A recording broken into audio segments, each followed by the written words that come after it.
This story happened to me when I was riding in an Uber taxi. We followed the big bus. The bus stopped at the intersection. The taxi stopped behind at a distance of less than 1 meter.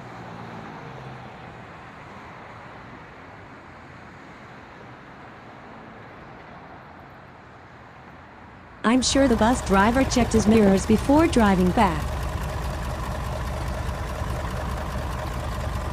The Uber driver's reaction was a bit slow. He only moved the car after the bus hit his car. Let's see what happened, and how to avoid this situation in the future. As you can see, the taxi was located in one of the blind spots.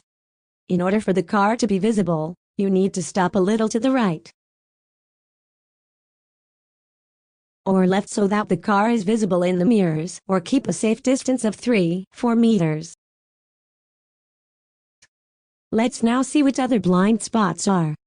Be aware of blind spots for cars as well as big buses and trucks.